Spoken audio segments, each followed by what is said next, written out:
Everyone, what is going on? Welcome back to another episode. Today we are taking a look at two of the strongest heroes in the game right now.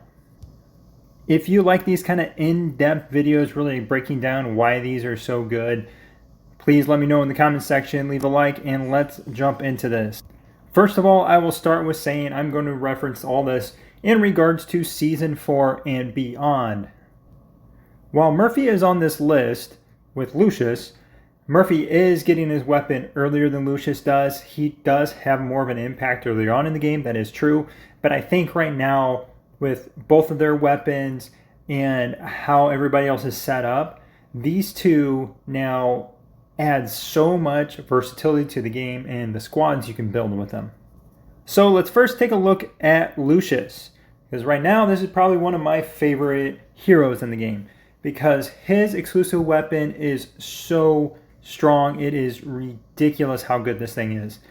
First skill here, as soon as you unlock this, he gives a shield equal to 3% of his maximum HP. So you want to build this guy for HP. Max it out, give him all the HP, whatever you need to do.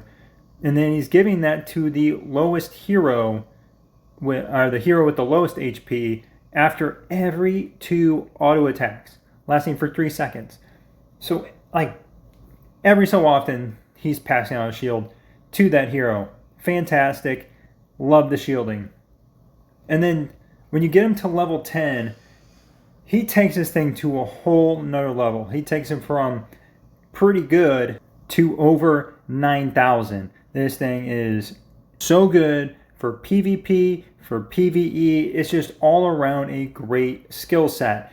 He's giving a shield equal to 3% of, again, his maximum HP to the entire squad, lasting for 8 seconds. 8 seconds. I know his tactic ability isn't going off all the time, but 8 seconds is a very long time in a fight. A lot of times fights are over within about 20 to 25 seconds. So this is going off maybe twice in a fight and is covering a majority of the fight.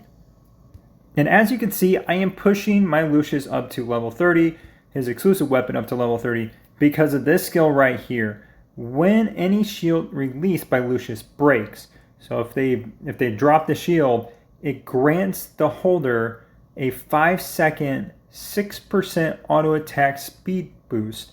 So they're attacking 6% faster, and it stacks up to 3 times, so up to 18% attack speed increase, which is a lot.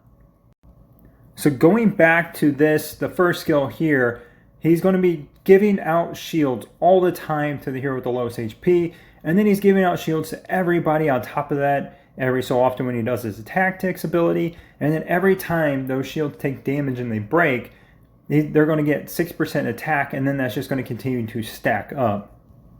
So if you can get attacks or fights to last a long time, you're not only increasing your survivability with the shields, but then you're also getting the attack increase over time with this ability too. So it's the best of both worlds. Super, super strong, very valuable hero, and probably one of the best ones in the game right now. Not only is good with aircraft teams, but I've seen other people play him with missile teams, with tank teams, in different formations. I haven't tested it out so much in either one of those yet, so I can't speak to how good those are. But I can tell you, this with Murphy's exclusive weapon is extremely powerful. So now let's take a look at Murphy here. Again, this exclusive weapon came out in Season 2, so it's been around for a while. So nothing earth-shattering that we just figured out this season by any means. It's been out for a while. The first one right here, as soon as you unlock his exclusive weapon, it adds 1 stack of mitigation to 1 front row unit for every 2 auto attacks. So he's given the damage mitigation to that hero, and they're taking 50% auto attack damage. That's from the entire enemy team. So everybody that's hitting that unit with an auto attack, they're taking 50% less damage. So now you can kind of see where this is going. You have shields that are happening, and then they're taking less damage, so the shields are dropping until they expire per time. So between this and the shields, that front row unit is going to last a very long time up there, whoever those units are, which is why you see people starting to put attackers in the front row more often now, especially with Murphy in there and with Lucius's shields ability. But then on top of that, similar to when you get Lucius up to level 10, when you get Murphy's up to level 10, his tactic ability, he adds 1 stack of mitigation to your 3 random heroes on your team are going to get an auto attack damage reduction by 50% as well. So unfortunately, you don't know who it's going to be, but 3 random heroes, that's 3/5 of your team. So it's pretty easy to guess that most of your team is going to be covered one way or another by the first one or the second one. And then you couple this with the shields. They're taking less damage, they have all these shields, and the rounds just go forever because they can't take as much damage and they're surviving so long. If you look at my battle reports, you'll see a lot of my fights last a very long time, especially against Missile Squad, because they just wear down over time and they stop doing damage to me essentially, and I'm just able to start burning them out. I kill their main damage dealer, which a lot of times is Swift up front, because his main thing is auto attacks. So when you take away his ability to do auto attack damage, he's gone. He's useless at that point. He dies, and then you just wipe out the rest of the team. Now, I'm not going to push this up to level 30 anytime soon, but if you were to, the mitigation is first applied to your unit with the lowest HP. So whoever your lowest hero HP is, I don't know how much strategy would be built around this, but whoever that is going to get the damage mitigation increased to 75% instead of 50%. Not anything that's going to, blow the doors off of a battle, but that is a pretty big difference in damage. I mean, you're essentially only taking 25% of all the auto attack damage from the opposing team to that one unit, and then the other ones are all taking 50%. So you are literally taking a fraction of the damage throughout the entire fight because of these skills, and then you throw on the shields on top of it. They are just a match made in heaven, even though they are different types of heroes.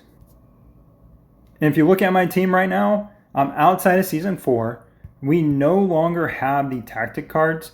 So the purple tactic cards up here, which were the 4+1, which gave this team the full buffs, is no longer in effect. So I don't get the full 25% HP attack and defense like I would when I have that in season, but this team is still extremely strong.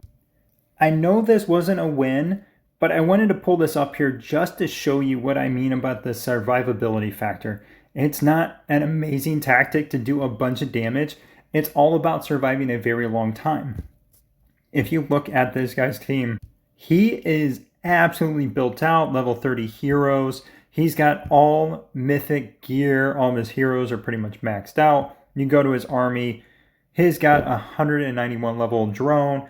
His drone components are skill chips in a really good spot there. He's got some level 10 drone components. And just an absolute unit. This is a very, very strong guy.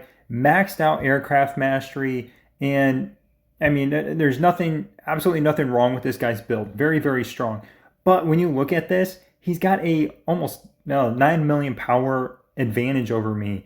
But the fact that I could do this much damage with this team just shows you the survivability factor and how much of a difference this makes.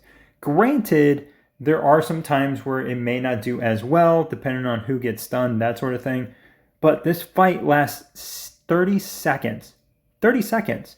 If I didn't have Murphy in here, I'm pretty sure this fight only lasts somewhere around 20 seconds. So getting that extra 10 seconds in this fight is what allows me to, one, kill his gorilla about the same time that he killed mine, and do this much damage to the rest of his squad.